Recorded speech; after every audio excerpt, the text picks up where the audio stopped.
Kita masuk ke informasi yang pertama pemirsa dalam Hot News, yaitu citra satelit yang dirilis pada Selasa 3 Maret 2026 memperlihatkan kondisi sebelum dan sesudah kerusakan di kediaman pemimpin tertinggi Iran Ayatollah Ali Khamenei setelah dihantam serangan udara Israel. Dalam gambar tersebut tampak bagian kompleks mengalami kerusakan signifikan dengan sejumlah bangunan porak-poranda. Citra satelit memperlihatkan kompleks kediaman Khamenei di Teheran, Iran pada 1 Februari 2026. Dokumentasi itu menampilkan perbandingan visual yang jelas antara kondisi sebelum serangan dan setelahnya.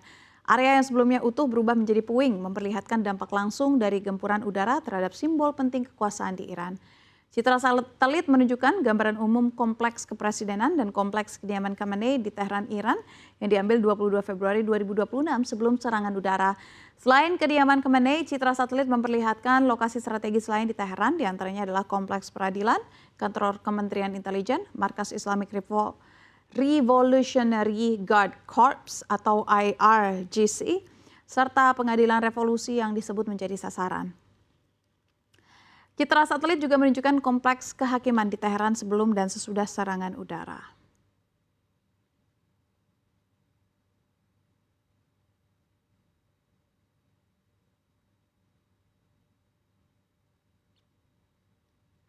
Sementara ke informasi kedua pemirsa, AS tiba-tiba luncurkan operasi militer di mana Amerika Serikat resmi meningkatkan keterlibatannya dalam perang melawan narkotika di Amerika Latin.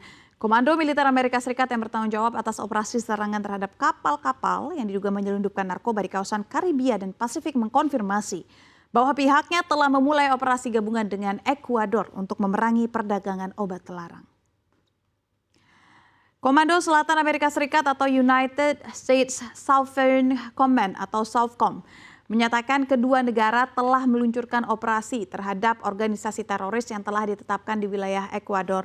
Operasi ini adalah contoh kuat dari komitmen para mitra di Amerika Latin dan Karibia untuk memerangi momok narkoterorisme, tulis SOUTHCOM dalam unggahan di platform X. Pengumuman itu disampaikan sehari setelah pemerintah Ekuador menyatakan bahwa Washington telah memasuki fase baru dalam perang melawan narkoba di negara tersebut. Presiden Ekuador Daniel Noboa yang dikenal sebagai sekutu dekat Presiden Amerika Serikat Donald Trump mengatakan Amerika Serikat termasuk di antara sekutu regional yang ambil bagian dalam operasi melawan kartel narkoba.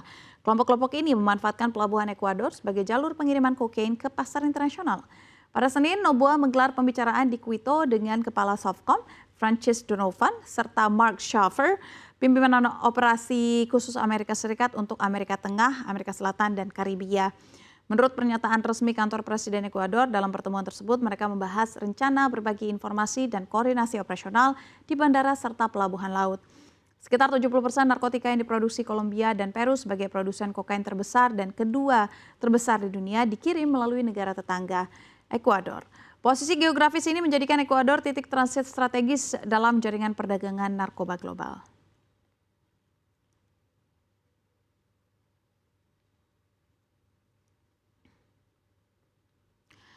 Antrian kendaraan mengular di sejumlah stasiun pengisian bahan bakar umum atau SPBU di Seoul, Korea Selatan pada Rabu 4 Maret 2026.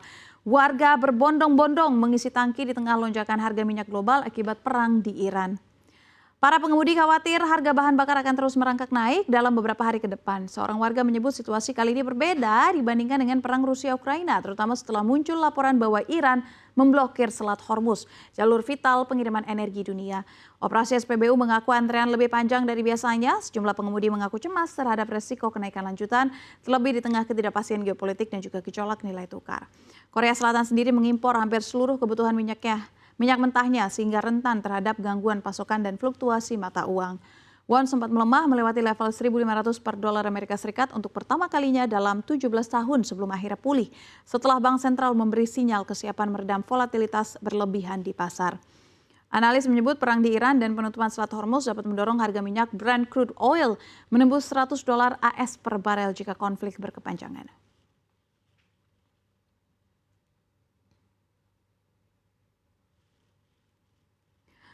Masih dari internasional pemirsa, serangan Amerika Serikat dan Israel akhir pekan lalu membuat internet di seluruh Iran lumpuh total. Lebih dari 90 juta penduduk terdampak hal tersebut. Pemadaman internet di Iran terjadi Masuk di hari keempat, data dari Lembaga Pengawas Internet Independen NetBlocks pada Selasa 3 Maret 2026 menyebutkan total pemadaman internet lebih dari 72 jam di negara tersebut. CNBC Internasional mencatat hanya 1% yang memiliki konektivitas normal pada pemadaman internet, dikutip dari hari Rabu. Menurut NetBlocks, pemadaman akses dilakukan oleh rezim. Namun pihak pemerintah setempat belum memberikan komentar apapun terkait hal ini. Sebenarnya bukan hal mengejutkan Iran memutus internet di dalam negeri. Pemerintah diketahui beberapa kali menerapkan kebijakan serupa pada sejumlah kerusuhan sosial di masa lalu, termasuk pada Januari lalu selama beberapa minggu. Namun kemungkinan lain ditambahkan oleh beberapa analis. Mereka mengatakan ada faktor tambahan yang ikut berkontribusi pada gangguan internet kali ini, yakni gangguan cyber. Hal ini menunjukkan serangan Amerika Serikat Israel ke Iran tidak terbatas di ruang fisik seperti melempar rudal dan drone, tetapi juga di ruang digital melalui serangan infrastruktur penting penopang jaringan internet. Secara historis, taktik andalan rezim Iran selama masa krisis adalah memutus akses internet, mengendalikan narasi domestik, dan menutup tindakan keras keamanan internet. Jelas Kepala Intelijen Ancaman Cyber Flashpoint, Catherine Rains. Kita juga tahu operasi cyber AS Israel yang dilakukan bersamaan sengaja menargetkan infrastruktur telekomunikasi untuk mengganggu jaringan komando dan kendali Korps Garda Revolusi Islam atau IRGC selama serangan kinetik, dia menambahkan.